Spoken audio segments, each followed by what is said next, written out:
नमस्कार दोस्तों, स्वागत है हमारे YouTube चैनल पर। आज हम आपके लिए एक प्रेरणादायक कहानी लेकर आए हैं जो प्राचीन भारत से जुड़ी है। यह कहानी है प्रेम, दुख और अंतिम ज्ञान की। पच्चरा कहानी महात्मा बुद्ध से संबंधित। पच्चरा श्रावस्ती के नगर सेठ की पुत्री थी। किशोरवय होने पर वह अपने घरेलू नौकर के प्रेम में पड़ गई। जब उसके माता पिता उसके विवाह के लिए उपयुक्त वर खोज रहे थे तब वह नौकर के साथ भाग गई। दोनों अपरिपक्व पति पत्नी एक छोटे से नगर में जा बसे। कुछ समय बाद पच्चरा गर्भवती हो गई। स्वयं को अकेले पाकर उसका दिल घबराने लगा और उसने पति से कहा, हम यहाँ अकेले रह रहे हैं। मैं गर्भवती हूँ और मुझे किसी की सहायता की आवश्यकता है। यदि आप आज्ञा दें तो मैं अपने माता पिता के घर चली जाऊं। पति पच्चरा को उसके मायके नहीं भेजना चाहता था, इसलिए उसने कोई बहाना बनाकर उसका जाना स्थगित कर दिया। लेकिन पच्चरा के मन में माता पिता के घर जाने की इच्छा बड़ी बलवती हो रही थी। एक दिन जब उसका पति काम पर गया हुआ था तब उसने पड़ोसी से कहा, आप मेरे स्वामी को बता देना कि मैं कुछ समय के लिए अपने माता पिता के घर जा रही हूँ। जब पति को इसका पता चला तो उसे बहुत बुरा लगा। उसे अपने ऊपर ग्लानि भी हुई कि उसके कारण ही इस कुलीन कन्या की इतनी दुर्गति हो रही है। वह उसे ढूंढने के लिए उसी मार्ग पर चल दिया। रास्ते में पच्चरा उसे मिल गई। पति ने उसे समझा बुझाकर घर वापस लिवा लिया। समय पर पच्चरा को प्रसव हुआ। सभी सुखपूर्वक रहने लगे। पच्चरा जब दूसरी बार गर्भवती हुई तब पति स्वयं उसे उसके माता पिता के घर ले जाने के लिए तैयार हो गया। मार्ग में जोरों की आंधी वर्षा होने लगी। पच्चरा ने पति से कहा कि वह किसी सुरक्षित स्थान की खोज करे। पति झाड़ियों से होकर गुजर रहा था, तभी उसे एक विषधर सांप ने काट लिया और वह तत्क्षण मृत्यु को प्राप्त हो गया। पच्चरा अपने पति की प्रतीक्षा करती रही और ऐसे में ही उसे प्रसव हो गया। थोड़ी शक्ति जुटाकर उसने दोनों बच्चों को साथ लिया और पति को खोजने निकल पड़ी। जब उसे पति मृत मिला तो वह फूट फूट कर रोने लगी, हाय, मेरे कारण ही मेरे पति की मृत्यु हो गई। अब अपने माता पिता के सिवा उसका कोई न था। वह उनके नगर की ओर बढ़ चली। रास्ते में नदी पड़ती थी। उसने देखा कि दोनों बच्चों को साथ लेकर नदी पार करना कठिन था, इसलिए बड़े बच्चे को उसने एक किनारे पर बिठा दिया और दूसरे को छाती से चिपका कर दूसरे किनारे को बढ़ चली। वहां पहुंचकर उसने छोटे बच्चे को कपड़े में लपेटकर झाड़ियों में रख दिया और बड़े बच्चे को लेने के लिए वापस नदी में उतर गई। नदी पार करते समय उसकी आंखें छोटे बच्चे पर ही लगी हुई थीं। उसने देखा कि एक बड़ा गिद्ध बच्चे पर झपटकर उसे ले जाने की चेष्टा कर रहा है। वह चीखी चिल्लाई, लेकिन कुछ नहीं हुआ। दूसरे किनारे पर बैठे बच्चे ने जब अपनी मां की चीख पुकार सुनी तो उसे लगा कि मां उसे बुला रही है। वह झटपट पानी में उतर गया और तेज बहाव में बह गया। छोटे बच्चे को गिद्ध ले उड़ा और बड़ा नदी में बह गया। उसका छोटा सा परिवार पूरा नष्ट हो गया। वह विलाप करती हुई अपने पिता के घर को चल दी। रास्ते में उसे अपने नगर का एक यात्री मिल गया, जिसने उसे बताया कि नगर सेठ का परिवार अर्थात उसके माता पिता और सभी भाई बहन कुछ समय पहले घर में आग लग जाने के कारण मर गए। यह सुनते ही पच्चरा पर दुखों का पहाड़ टूट पड़ा। उसे तमन की कोई सुध ना रही। वह पागल होकर निर्वस्त्र घूमने लगी। उसके मुख से यही शब्द निकलते, पति मर गया, बड़ा बेटा डूब गया, छोटे को गिद्ध खा गया, माता पिता और भाई बहनों को चिता भी नसीब नहीं हुई। ऐसे ही विलाप करती निर्वस्त्र घूमती फिरती पच्चरा को सभी अपमानित और लांछित करके यहाँ से वहां भगा देते थे। जेतवन में भगवान बुद्ध धर्मोपदेश दे रहे थे। पच्चरा अनायास ही वहां आ गई। उपस्थितों ने कहा, अरे ये तो पागल है, इसे यहां से भगाओ। बुद्ध ने उन्हें रोकते हुए कहा, इसे मत रोको, मेरे पास आने दो। पच्चरा जब बुद्ध के कुछ समीप आई तो बुद्ध ने उससे कहा, बेटी, अपनी चेतना को संभाल। भगवान को अपने समक्ष पाकर पच्चरा को कुछ होश आया और अपनी नग्नता का बोध हो आया। किसी ने उसे चादर से ढाक दिया। वह फूट फूट कर रोने लगी, भगवान, मेरे पति को सांप ने डस लिया और छोटे छोटे बच्चे मेरी आंखों के सामने मारे गए। मेरे माता पिता, बंधु बांधव सभी जलकर मर गए। मेरा अब कोई नहीं है, मेरी रक्षा करो। बुद्ध ने उससे कहा, दुखी मत हो, अब तुम मेरे पास आ गई हो। जिन परिजनों की मृत्यु के लिए तुम आंसू बहा रही हो, ऐसे ही अनंत आंसू तुम जन्मजन्मांतरों से बहाती आ रही हो। उनसे भरने के लिए तो महासमुद्र भी छोटे पड़ जाएंगे। तेरी रक्षा कोई नहीं कर सकता। जब मृत्यु आती है तो कोई परिजन आदि काम नहीं आते। यह सुनकर पच्चरा का शोक कुछ कम हुआ। उसने बुद्ध से साधना की अनुमति मांगी। बुद्ध ने उसे अपने संग में शरण दे दी। धर्म के परम स्रोत के इतने समीप रहकर पच्चरा का दुख जाता रहा। वह नित्य ध्यान व ज्ञान की साधना में निपुण हो गई। एक दिन स्नान करते समय उसने देखा कि देह पर पहले डाला गया पानी कुछ दूर जाकर सूख गया, फिर दूसरी बार डाला गया पानी थोड़ी और दूर जाकर सूख गया और तीसरी बार डाला गया पानी उसे भी आगे जाकर सूख गया। इस अत्यंत साधारण घटना में पच्चरा को समाधि का सूत्र मिल गया। पहली बार उड़ेले गए पानी के समान कुछ जीव अल्पायु में ही मर जाते हैं, दूसरी बार उड़ेले गए पानी के समान कुछ जीव मध्यम वयता में चल बसते हैं और तीसरी बार उड़ेले गए पानी के जैसे कुछ जीव अंतिम वयस में मरते हैं। सभी मरते हैं, सभी अनित्य हैं। ऐसे में पच्चरा को यह भान हुआ जैसे अनंत करुणावान प्रभु बुद्ध उससे कह रहे हैं, हाँ पटाचारे, समस्त प्राणी मरणधर्मा हैं। इस प्रकार पच्चरा उन बौद्ध साधिकाओं में गिनी गई जिनको निःप्रयास ही एक जीवन काल में ही निर्वाण प्राप्त हो गया।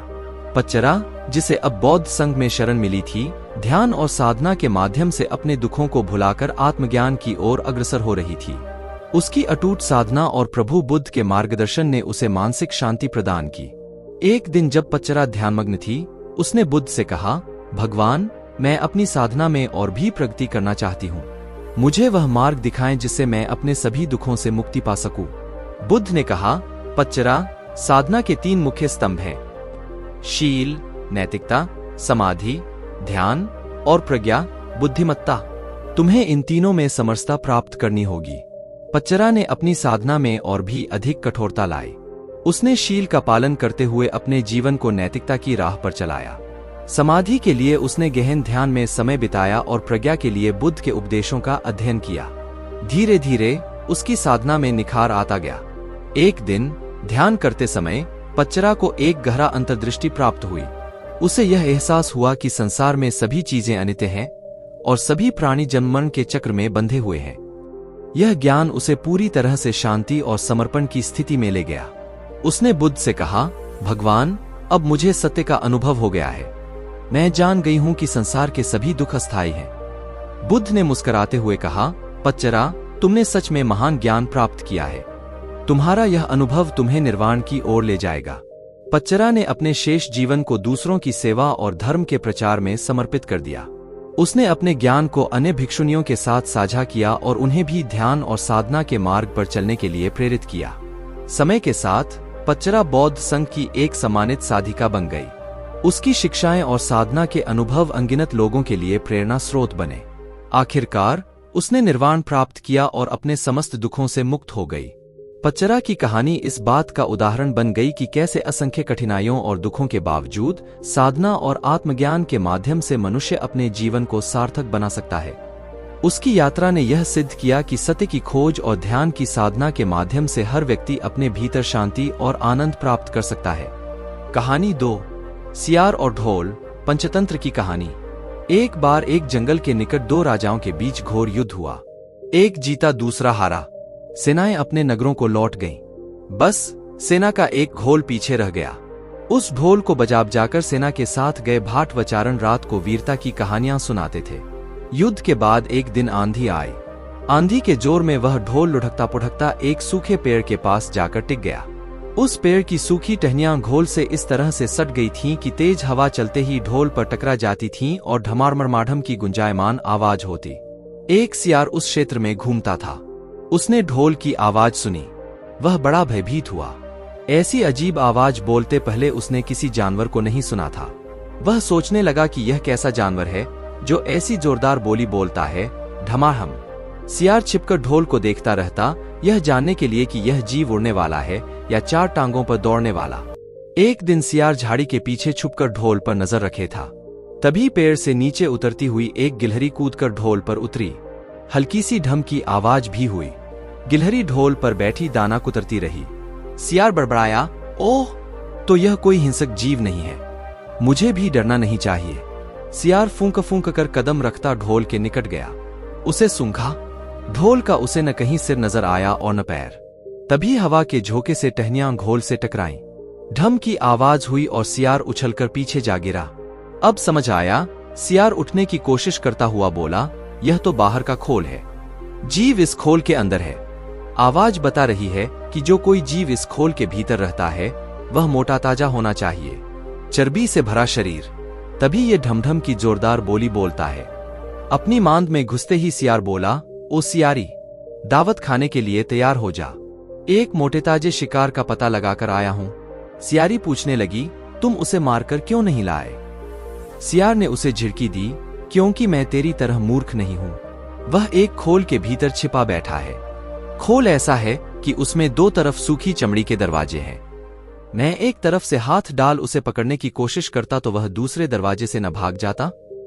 चांद निकलने पर दोनों ढोल की ओर गए। जब वे निकट पहुंच ही रहे थे कि फिर हवा से टहनियां ढोल पर टकराईं और ढमढम की आवाज निकली। सियार सियारी के कान में बोला, सुनी उसकी आवाज?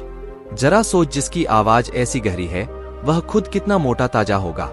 दोनों ढोल को सीधा कर उसके दोनों ओर बैठे और लगे दांतों से ढोल के दोनों चमड़ी वाले भाग के किनारे फाड़ने। जैसे ही चमड़ियां कटने लगी, सियार बोला, होशियार रहना, एक साथ हाथ अंदर डाल शिकार को दबोचना है। दोनों ने हूं की आवाज के साथ हाथ ढोल के भीतर डाले और अंदर टटोलने लगे।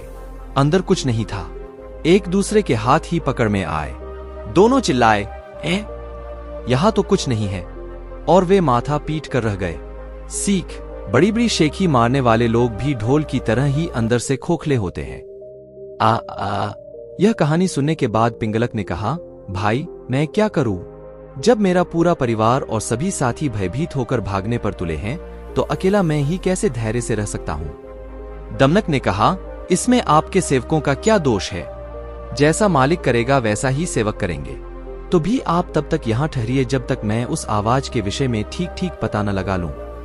पिंगलक ने आश्चर्य से पूछा, क्या तुम वास्तव में वहां जाने की सोच रहे हो? दमनक ने जवाब दिया, स्वामी की आज्ञा से तो योग्य सेवक कोई भी काम कर सकता है, चाहे उसे सांप के मुंह में हाथ डालना पड़े या समुद्र ही पार करना पड़े। राजाओं को चाहिए कि ऐसे ही सेवक को सदा अपने निकट रखें।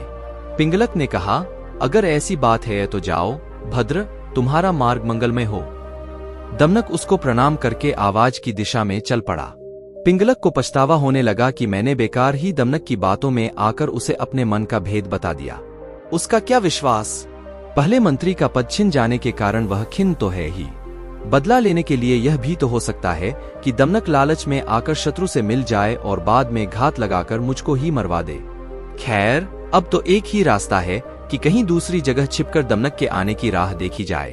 उधर दमनक खोजते खोजते संजीवक के पास पहुंचा तो उसकी खुशी का ठिकाना न रहा। जिसके डर से सिंह की जान निकल रही थी, वह तो यह मामूली सा बैल है। दमनक इस स्थिति से लाभ उठाने की सोचने लगा, अब तो इस बैल से संधि या विग्रह कुछ भी करके पिंगलक को सहेज ही अपने वश में किया जा सकता है। यही सोचता सोचता वह लौटकर पिंगलक के पास पहुंचा। पिंगलक उसे आते देख संभल कर बैठ गया। दमनक ने पिंगलक को प्रणाम किया। पिंगलक ने पूछा, तुमने उस भयंकर प्राणी को देखा क्या? दमनक ने कहा, आपकी कृपा से मैं उसे देख आया हूं। पिंगलक को आश्चर्य हुआ, सच? पिंगलक ने अपनी झेंप मिटाने के लिए कहा, तो फिर उस बलवान जंतु ने तुम्हें छोड़ कैसे दिया? शायद उसने इसीलिए तुमको छोड़ दिया होगा कि बलशाली लोग अपने समान बलवाले से ही बैर या मित्रता करते हैं। कहा वह महाबली, और कहा तुम जैसा तुच्छ विनम्र प्राणी। दमनक ने मन का क्षोभ छिपाकर कहा, ऐसा ही सही, वह सचमुच महान है, बलशाली है, और मैं एकदम क्षुद्र दीन प्राणी हूं। तो भी यदि आप कहें तो मैं उसे भी लाकर आपकी सेवा में लगा सकता हूं। पिंगलक ने चकित होकर कहा, सच कहते हो? ऐसा संभव है? दमनक बोला, बुद्धि के लिए कुछ भी असंभव नहीं। तब पिंगलक ने कहा, अगर ऐसी बात है तो मैं आज से ही तुमको अपना मंत्री नियुक्त करता हूं। तुम्हें प्रजा पर दया और दंड के अधिकार देता हूं। पद और अधिकार पाकर प्रसन्न दमनक बड़ी शान से चलता हुआ संजीवक के पास पहुंचा और गुर्राकर बोला, ओरे दुष्ट बैल, इधर आ, मेरे स्वामी पिंगलक तुझे बुला रहे हैं। इस प्रकार निशंक होकर डकराने गर्जने की तुझे हिम्मत कैसे हुई? संजीवक ने पूछा, यह पिंगलक कौन है भाई? दमनक ने जवाब दिया, अरे तू क्या वनराज सिंह पिंगलक को नहीं जानता? अभी तुझे पता चल जाएगा। वह देख, बरगद के पेड़ के नीचे अपने परिवार के साथ जो सिंह बैठा है, वही हमारे स्वामी पिंगलक हैं। यह सुनकर संजीवक की कंपी छूट गई। वह कातर स्वर में बोला, भाई तुम तो चतुर सुजान लगते हो, अपने स्वामी से मुझे माफ करवा दो तो मैं अभी तुम्हारे साथ चला चलता हूं। दमनक ने कहा, बात तो ठीक है तुम्हारी। अच्छा ठहरो, मैं अभी स्वामी से पूछ कर आता हूं। वह पिंगलक के पास जाकर बोला, स्वामी वह कोई मामूली जंतु नहीं है, वह तो भगवान शंकर का वाहन वृषभ है। मेरे पूछने पर उसने बताया कि भगवान शंकर के आदेश से वह नित्य यहाँ आकर यमुना तट पर हरी हरी घास चरता है और इस वन में घूमा करता है। पिंगलक भयभीत होकर बोला, यह सच ही होगा, क्योंकि भगवान की कृपा के बिना घास चरने वाला यह प्राणी सर्पों से भरे वन में इस तरह से डकराता हुआ निर्भय विचरण नहीं कर सकता। खैर, यह बता कि अब वह कहता क्या है। दमनक बोला, मैंने उससे कह दिया है कि यह वन भगवती दुर्गा के वाहन मेरे स्वामी पिंगलक सिंह के अधिकार में है, इसलिए उनके पास चलकर भाईचारे के साथ रहते हुए इस वन में सुख से चरो। मेरी बात सुनकर उसने आपसे मित्रता की याचना की है। पिंगलक बहुत खुश हुआ। वह प्रशंसा करते हुए बोला, मंत्रिवर, तुम धन्य हो। मैंने उसको अभयदान दिया, लेकिन तुम मुझे भी उससे अभयदान दिलाकर मेरे पास ले आओ। दमनक अपनी बुद्धि और भाग्य पर इतराता हुआ फिर संजीवक के पास पहुंचा। बोला, मित्र, मेरे स्वामी ने तुमको अभयदान दे दिया है, अब तुम निडर होकर मेरे साथ चलो। किंतु याद रहे कि राजा का साथ और कृपा पाने के बाद भी तुम हमसे उचित व्यवहार ही करना, कहीं घमंड में आकर मनमाना आचरण न कर बैठना। मैं समयानुकूल ही शासन करूंगा। मंत्री के पद पर तुम्हारे रहने से हम दोनों को राज्यलक्ष्मी का सुख मिलेगा। जो व्यक्ति अहंकार के कारण उत्तम, मध्यम और अधम व्यक्तियों का उचित सम्मान नहीं करते, वे राजा का सम्मान पाने के बाद भी दंतिल की तरह दुहक भोगते हैं। प्राचीन समय की बात है, एक छोटे से गांव में एक युवक रहता था जिसका नाम अर्जुन था। अर्जुन बहुत मेहनती और ईमानदार था, परंतु उसे अपने जीवन में संतोष नहीं मिल रहा था। वह हमेशा अधिक पाने की चाहत में रहता था, लेकिन उसे कभी भी पूर्ण संतुष्टि नहीं मिलती थी। एक दिन अर्जुन को पता चला कि पास के जंगल में एक महान साधु का निवास है, जिन्हें लोग गौतम बुद्ध कहते थे। उनके बारे में कहा जाता था कि वे जीवन के गहरे रहस्यों को जानते हैं और लोगों को सच्चे सुख का मार्ग दिखा सकते हैं। अर्जुन ने तय किया कि वह गौतम बुद्ध से मिलने जाएगा और अपने प्रश्नों का समाधान पाएगा। अर्जुन ने यात्रा शुरू की और कई दिन जंगल में चलने के बाद वह अंततः गौतम बुद्ध के पास पहुंचा। बुद्ध एक विशाल वृक्ष के नीचे ध्यानमग्न बैठे थे। अर्जुन ने उनके सामने जाकर विनम्रता से प्रणाम किया और अपनी समस्या बताई। गौतम बुद्ध ने उसकी बात ध्यान से सुनी और मुस्कुराते हुए बोले, तुम्हारी समस्या का समाधान तुम्हारे ही भीतर है, लेकिन उसे समझने के लिए तुम्हें धैर्य और समर्पण की आवश्यकता होगी।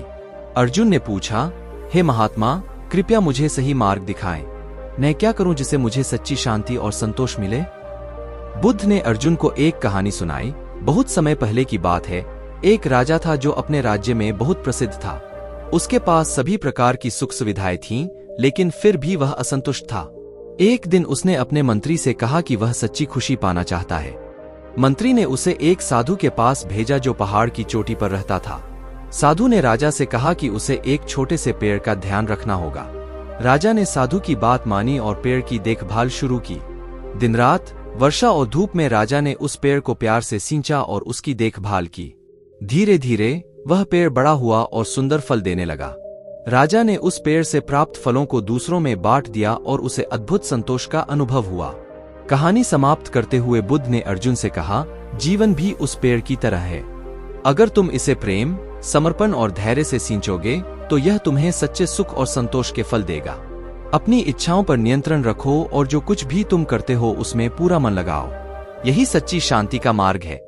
अर्जुन ने बुद्ध के वचनों को समझा और धन्यवाद दिया। उसने निर्णय लिया कि वह अपने जीवन में प्रेम, धैर्य और समर्पण को अपनाएगा और अपने कार्यों में पूर्ण मन से लगेगा। अर्जुन ने गौतम बुद्ध के वचनों को मन में गहराई से बैठा लिया और वहां से लौट आया।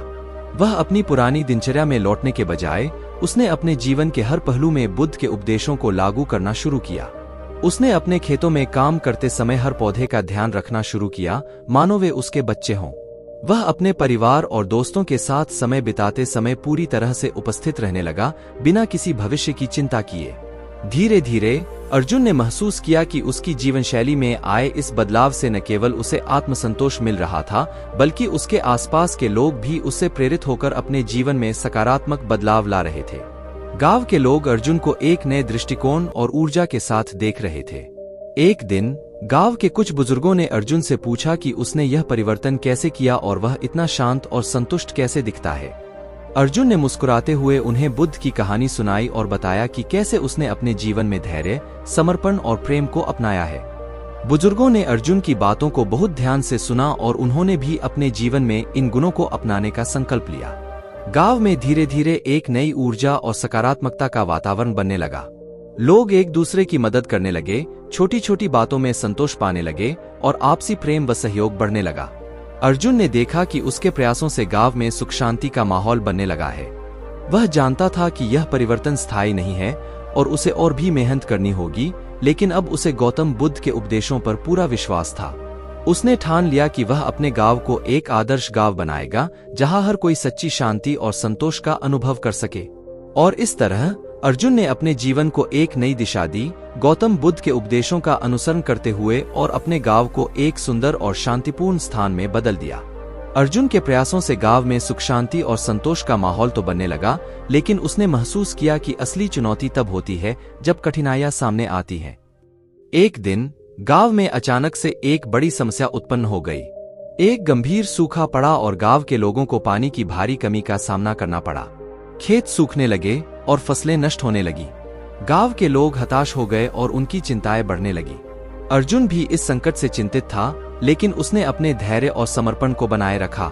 उसने सोचा कि अब समय आ गया है जब उसे बुद्ध के उपदेशों का सही मायने में पालन करना होगा। उसने गांव के लोगों को एकत्रित किया और उनसे कहा, हम सब मिलकर इस संकट का सामना करेंगे। अगर हम एकजुट रहेंगे और मेहनत करेंगे तो हम इस कठिनाई को भी पार कर लेंगे। अर्जुन ने गांव वालों को सलाह दी कि वे एक साथ मिलकर गांव के पास एक बड़ा तालाब खोदें, जिससे वर्षा का पानी संचित किया जा सके। शुरुआत में लोगों को यह काम बहुत कठिन लगा, लेकिन अर्जुन की प्रेरणा और मार्गदर्शन में उन्होंने जुटकर काम करना शुरू किया। अर्जुन ने खुद भी दिन रात मेहनत की, अपने हाथों से मिट्टी खोदी और लोगों का हौसला बढ़ाया। कई हफ्तों की कड़ी मेहनत के बाद गांव वालों ने एक बड़ा तालाब खोद लिया। संयोग से उसी समय बारिश भी हुई और तालाब भर गया। गांव के लोगों को अब पानी की कमी से राहत मिली और उनकी फसलें भी बच गईं। इस घटना ने गांव वालों को यह सिखाया कि एकजुटता और मेहनत से किसी भी मुश्किल को पार किया जा सकता है। अर्जुन ने महसूस किया कि सच्ची शांति और संतोष केवल अपने व्यक्तिगत जीवन में नहीं, बल्कि सामूहिक जीवन में भी प्राप्त हो सकते हैं। उसने गांव के लोगों के साथ मिलकर और भी कई योजनाएं बनाई, जिससे गांव का विकास हो और सभी को लाभ हो। उसने शिक्षा, स्वच्छता और स्वास्थ्य के क्षेत्र में भी सुधार के लिए काम शुरू किया। गांव अब पहले से ज्यादा खुशहाल और संपन्न हो गया था। लोग अर्जुन का बहुत सम्मान करते थे और उसकी बातें ध्यान से सुनते थे। अर्जुन ने समझा कि गौतम बुद्ध के उपदेश केवल व्यक्तिगत शांति के लिए नहीं, बल्कि सामाजिक कल्याण के लिए भी अत्यंत महत्वपूर्ण है। गांव के लोग अब अपने जीवन में अर्जुन द्वारा सिखाए गए सिद्धांतों को अपनाने लगे थे। धीरे धीरे गांव का नाम दूर दूर तक फैल गया और लोग अर्जुन और उसके गांव से प्रेरणा लेने आने लगे। अर्जुन ने अपने अनुभवों से सीखते हुए लोगों को सिखाया कि कैसे धैर्य, समर्पण और प्रेम से जीवन को बेहतर बनाया जा सकता है। आप सभी का धन्यवाद जो आपने इस कहानी को सुना और अर्जुन की प्रेरणादायक यात्रा का हिस्सा बने। इस कहानी से हमने सीखा कि धैर्य, समर्पण और प्रेम से हम अपने जीवन में हर कठिनाई को पार कर सकते हैं और सच्ची शांति व संतोष पा सकते हैं। अगर आपको यह कहानी पसंद आई हो तो कृपया लाइक करें, शेयर करें और हमारे चैनल को सब्सक्राइब करना न भूलें। हमें कमेंट्स में बताएं कि आप और किस प्रकार की कहानियां सुनना चाहते हैं। धन्यवाद और फिर मिलेंगे एक नई प्रेरणादायक कहानी के साथ।